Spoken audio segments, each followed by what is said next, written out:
पूर्वी लद्दाख में हजारों फुट ऊंची चोटियों पर फतेह हासिल करके चीनी घुसपैठ का मुंहतोड़ जवाब देने वाले भारतीय सैनिकों के मनोबल को तोड़ने के लिए चीन अब एक और गंदी चाल चल रहा है।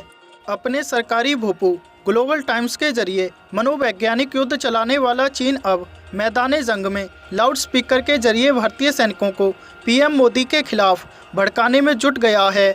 दरअसल चीन अपनी हजारों साल पुरानी रणनीति पर काम कर रहा है।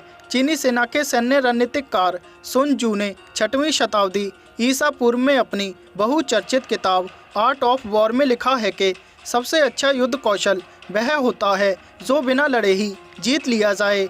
उन्हीं की रणनीति पर काम करते हुए चीनी सेना और ग्लोबल टाइम्स जैसे कम्युनिस्ट पार्टी के मुखपत्र लद्दाख में भारतीय सैनिकों के खिलाफ मनोवैज्ञानिक युद्ध छेड़े हुए हैं। हिंदुस्तान टाइम्स की रिपोर्ट के मुताबिक 29-30 अगस्त को पेंगोंग झील के दक्षिणी तट पर भारतीय सेना के रेजांगला और रेचिंगला में चीनी सेना को करारी चोट देने के बाद चीनी सेना सबसे पहले टैंक और बख्तरबंद सैन्य वाहन लेकर आई थी। उसे उम्मीद थी कि भारत डर जाएगा और पीछे हट जाएगा, लेकिन ऐसा नहीं हुआ। भारतीय सेना ने स्पष्ट कर दिया कि अगर चीनी सेना ने लक्ष्मण रेखा को पार किया तो वह करारा जवाब देगी। लेकिन इस चाल के नाकाम होने के बाद उस समय भारतीय सेना के कमांडरों की हंसी का ठिकाना नहीं रहा जब चीनी सेना ने पेंगोंग झील के फिंगर फोर पर पंजाबी गाना बजाना शुरू कर दिया।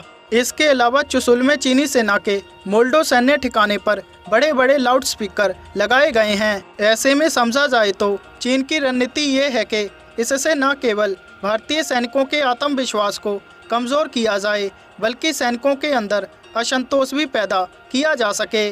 चीन की इस चाल के बारे में भारतीय सेना के एक पूर्व चीफ ने कहा कि पीएलए लाउड स्पीकर रणनीति का इस्तेमाल वर्ष 1962 और 1967 में नाथुला झड़प के दौरान भी कर चुकी है। साथ ही उन्होंने कहा कि चीन को लगता है कि फिंगर फोर पर पंजाबी सैनिक तैनात हैं।